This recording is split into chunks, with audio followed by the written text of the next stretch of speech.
Well, this is a first. It's a COVID car launch.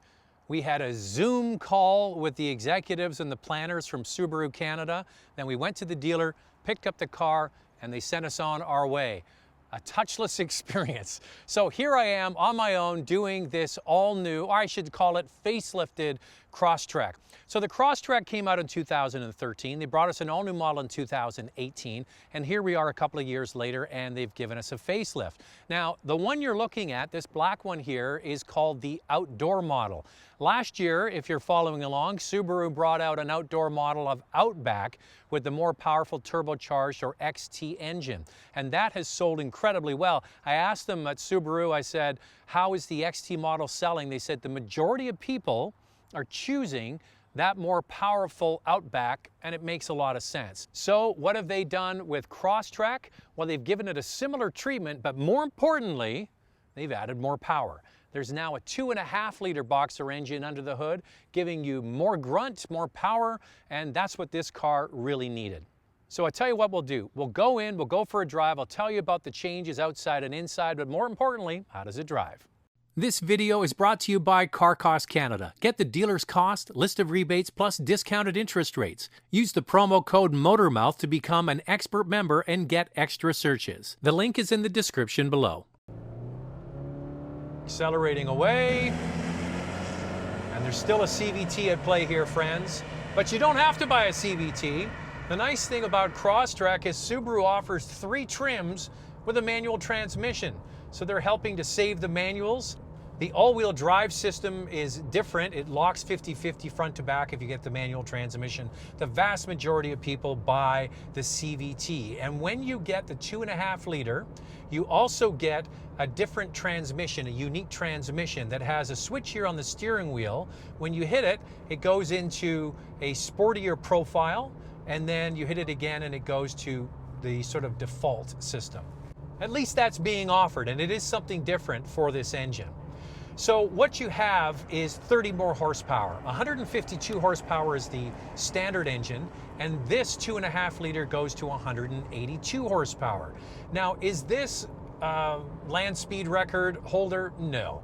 This is actually where I think the Crosstrek should be. This is the kind of power this vehicle should have, in my opinion. I like the Crosstrek for what it offered. Great functionality, easy to get kids in and out of, big doors, big windows, nice big mirrors, nice big cargo opening at the back, all of the stuff we like about Crosstrek. It just was never enough power to have me satisfied. Now, adding 30 more horsepower for 2 trims anyway is at least a start. So if it was me, this is the one I would get, which is the Outdoor model, to get you 30 more horsepower, or you can go for the top limited trim in Canada, and that gets you this engine as well. Only offered in 2 trims right now, and in my opinion, it should be the base engine, if I had my way. What I'd really love is if Subaru gave us a 2-liter turbo, similar to what they did over at Outback, gave us a turbocharge for their XT models. You know, that's really what I think sort of enthusiasts would like in this platform. So this Outdoor model, on the outside, you get meteor-looking cladding on the front. You get thicker cladding down the side. You get dark wheels, and you also get gray trim around the windows. You get gray trim on the side view mirrors. It's sort of like a monochrome look on the outside. It's hard to see in this car because it's black.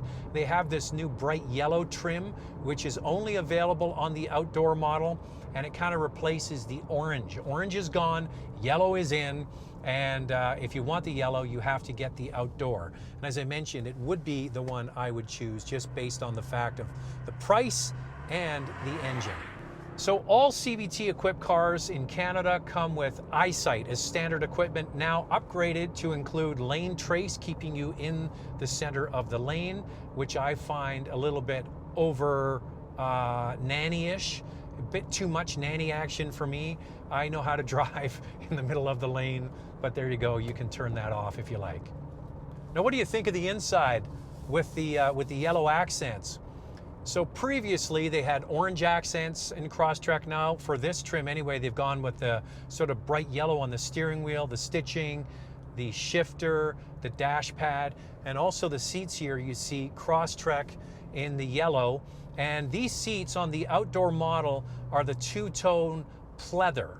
Now, a lot of people hate on pleather seats. I actually like them, especially for people who are active. If you have kids or dogs, this is a way to go. Pleather is going to look good for years down the road. Just holds up. Leather's good, trust me. I like leather seats, but don't discount pleather seats. They're soft and they certainly look good. They did change the suspension of this. They changed the coil springs.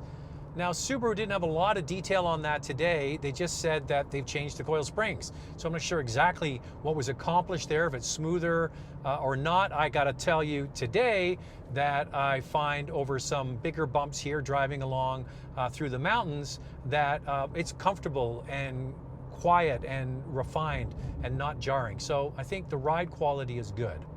So why has this Crosstrek become the best seller in Canada for Subaru?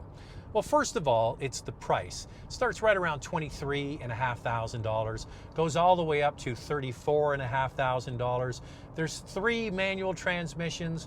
There's 4 automatic versions. They've got the advanced safety features. They've got the standard symmetrical all-wheel drive. But really what it is it's right size. It's a bit of a tweener. So we've seen a lot of the new small utilities come into the marketplace, and they are just a little bit smaller than this. And then you have the conventional sort of compact utility, and they already have one of those in Forester. But this straddles sort of 2 categories for a lot of people. So people are going to spend the money to buy a utility vehicle. They want to have a little bit more space. And this vehicle is ultimately very practical. It's never been the vehicle that sets land speed records, but this new version is definitely making it more palatable for everyday situations. I'm going to put the fuel economy underneath for the 2-liter and also for the 2.5-liter. And they've been able to achieve almost the exact same fuel economy by having this larger, more powerful engine, which also speaks to it's a no-brainer. Just get the 2.5-liter. I think it's the transmission they've used. As I mentioned, it's a unique transmission, and I think that's probably what's at play here. Now, a couple of little tricks for this outdoor version. You get X mode. That's the case with all Crosstreks, but this one has a 2-stage one for snow or sand where you actually want wheel slippage. It definitely allows you to do that. It's only with this larger 2.5-liter engine. In addition, you also get a little button here on the steering wheel that says View.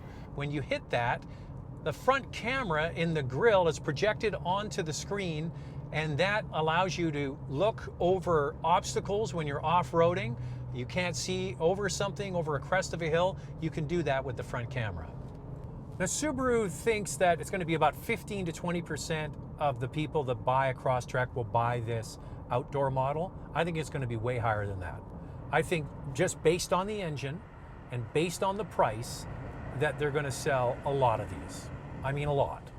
Now, it is a bit of a shame that Subaru didn't include this larger and more powerful engine in more trims. It's only on this outdoor and the top limited. But the good news is, I think this outdoor is going to be a runaway hit because the pain threshold is just about right. They priced this model, the one you're looking at here, at $29,995, just under $30,000. And for that, you get a more rugged look on the outside, you get the kind of funky looking interior, but more importantly, you get that 2.5-liter boxer engine with more power. It's the one I would choose. It would be a no-brainer. What I'd really like is if they brought out a 2-liter turbo. So this, in my opinion, should be the base engine, and then the more powerful version would be great if they had a 2-liter turbo, but a guy can only dream. Tell me what you think. Do you like the new Crosstrek? Would you consider it? Also subscribe and follow along by getting that notification bell, and we'll see you in the next one. This video is brought to you by Car Cost Canada. Get the dealer's cost, list of rebates, plus discounted interest rates. Use the promo code MOTORMOUTH to become an expert member and get extra searches. The link is in the description below.